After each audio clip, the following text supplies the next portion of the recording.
नमस्कार, अपना बिहार देख रहे हैं आप और मैं आपके साथ रंजना रावत। और अब बात इस वक्त की सबसे बड़ी खबर की। वीआईपी अध्यक्ष मुकेश सहनी को नीतीश मंत्रिमंडल से छुट्टी हो गई है। मुकेश सहनी को नीतीश मंत्रिमंडल से बर्खास्त कर दिया गया है। तो इस वक्त की बड़ी खबर आपको बता रहे हैं, जहां नीतीश मंत्रिमंडल से मुकेश सहनी की छुट्टी हो चुकी है। नीतीश मंत्रिमंडल से मुकेश सहनी को बर्खास्त कर दिया गया है। आपको बताते चले कि बीजेपी की लिखित मांग पर सीएम से सिफारिश की गई थी और सीएम ने राज्यपाल से मुकेश सहनी को हटाने की सिफारिश कर दी, जिसके बाद राज्यपाल ने उन्हें मंत्रिमंडल से बर्खास्त कर दिया। मुकेश सहनी नीतीश मंत्रिमंडल से मत्स्य और पशुपालन मंत्री थे, लेकिन लगातार बीजेपी विरोधी गतिविधियों की वजह से बीजेपी उन पर सख्त हो गई और सीएम नीतीश से लिखित मांग की।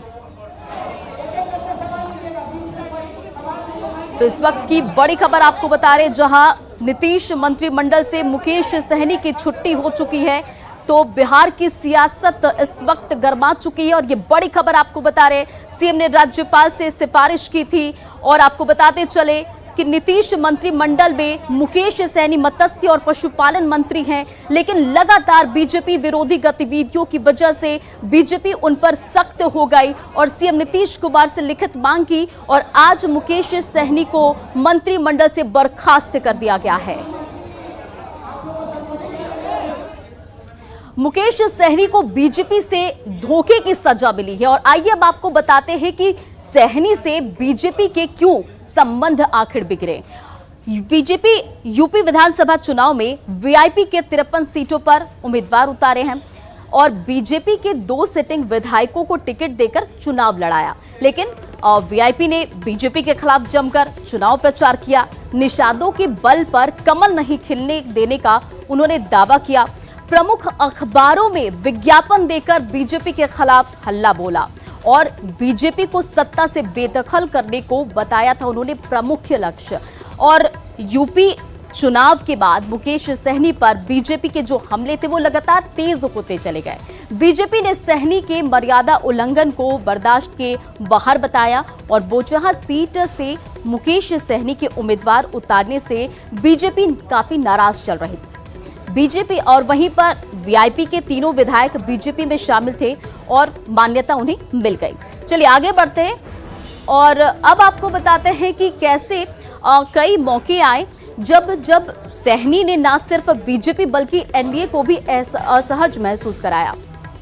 16 मार्च 2021 राज्यपाल कोटे की एमएलसी की सीट 12 सीटों पर शपथ ग्रहण का मामला सामने आया और अपने विधायकों के साथ राज्यपाल से जो मुकेश सहनी वो मिलने के लिए गए। सरकार से समर्थन वापसी का उन्होंने शोर मचवाया और बाद में सफाई भी मुकेश सहनी ने दी और बयान दिया कि अगर जरूरत हुई तो फैसला लेने में देरी वो नहीं करेंगे। 11 मई 2021 की बात करें तो 11 मई 2021 को पप्पू यादव की गिरफ्तारी का उन्होंने विरोध किया था। पप्पू यादव की गिरफ्तारी को सरकार का असंवेदनशील उन्होंने रवैया बताया।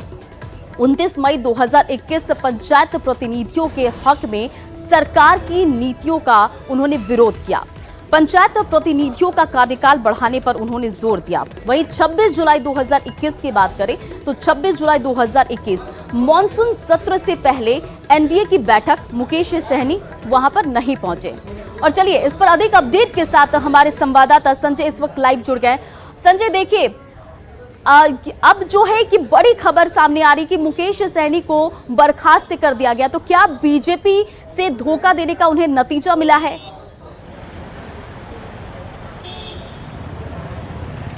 देखिए, बिल्कुल जिस तरीके से वीआईपी के 3 विधायकों को भाजपा ने अपनी पार्टी में शामिल कर लिया था, उसके बाद से इस बात के कयास लगाए जा रहे थे कि मुकेश सहनी अब नीतीश कैबिनेट में रहेंगे या नहीं। आखिरकार 2 दिनों की अगर बात करें तो घटनाक्रम काफी तेजी से बदला। शनिवार को मैं आपको बता दूं कि भाजपा के जो प्रदेश अध्यक्ष हैं डॉक्टर संजय जायसवाल, उन्होंने डिमांड की कि मुकेश सहनी अपने पद से इस्तीफा दे दें। और कल रविवार की बात करें तो भाजपा अध्यक्ष ने कहा कि मुकेश सहनी न केवल राजनीतिक दलों को धोखा देते रहे हैं, बल्कि उन्होंने अपने समाज को भी धोखा दिया है। और जो मत्स्यजीवी समिति के लोग थे वो भाजपा कार्यालय में प्रदेश अध्यक्ष से मिलने पहुंचे थे, तो उसी वक्त डॉक्टर संजय जायसवाल ने न्यूज 18 से बात की थी और कहा था कि मुकेश सहनी अगर पद से इस्तीफा नहीं देंगे तो उनके खिलाफ कार्रवाई की जाएगी और उन्हें मंत्री पद से हटाया जाएगा। और शाम होते होते राजनीतिक घटनाक्रम अचानक तेजी से बदला और भाजपा ने एक पत्र लिखकर मुख्यमंत्री नीतीश कुमार को यह बताया कि मुकेश सहनी अब एनडीए के हिस्सा नहीं है, इसलिए उन्हें मंत्रिमंडल से हटाया जाए। उसके बाद मुख्यमंत्री नीतीश कुमार ने राजभवन से राज्यपाल से अनुशंसा कर दी कि कैबिनेट से उन्हें बर्खास्त किया जाए। और ठीक सेंटर ऑफ अट्रैक्शन अभी बना हुआ है राजभवन, जहां हमारे पीछे ये राजभवन है, जहां आप तस्वीरों में देख सकते हैं। फिलहाल सभी जो नेतागण हैं, चाहे वो मुख्यमंत्री नीतीश कुमार हो, विधानसभा अध्यक्ष हों, कार्यकारी सभापति हों बिहार विधान परिषद के, तमाम मंत्री जो हैं, विधायक हैं, एमपी हैं, वो यहाँ पर पहुंचे हुए हैं। ब्रेकफास्ट में आमंत्रित किया है राजभवन की ओर से, उन्हें आमंत्रित किया गया था। और अभी से थोड़ी देर पहले ये खबर आई है कि मुकेश सहनी को उनके पद से चलता कर दिया गया है। दरअसल मुकेश सहनी को भी इस बात का अंदेशा नहीं था कि जिस तरीके से वो इतनी जल्दी राजनीतिक बुलंदियों के शिखर पर पहुंचे थे, उन्हें इस तरीके का राजनीतिक अवसान का भी दिन देखना पड़ेगा। कुछ दिन पहले जब मुख्यमंत्री मुकेश सहनी से बात हो रही थी तो उन्होंने कहा था कि वो मुंबई से बिहार सोच कर आए थे कि लंबा संघर्ष करेंगे, लेकिन बहुत जल्द उन्हें मंत्री का पद मिल गया, जो उन्होंने सोचा भी नहीं था। लेकिन बहुत जल्द उन्हें अपना पद छोड़ना भी पड़ा है और निश्चित तौर पर उनके लिए एक बड़ा झटका है। और इससे भी बड़ा झटका तब आएगा जिस भाजपा ने उन्हें मंत्री पद से चलता कर दिया है, मंत्रिमंडल से उनकी बर्खास्तगी हो गई है। वह फिलहाल बिहार विधान परिषद के सदस्य जरूर हैं, लेकिन कुछ ही महीनों के लिए। अब बिहार विधान परिषद का जब उनका टेन्योर खत्म हो जाएगा, तब इस बात की कहीं से कोई गुंजाइश बैठती नहीं दिख रही है कि मुकेश सहनी बिहार विधान परिषद के भी सदस्य बने रहेंगे।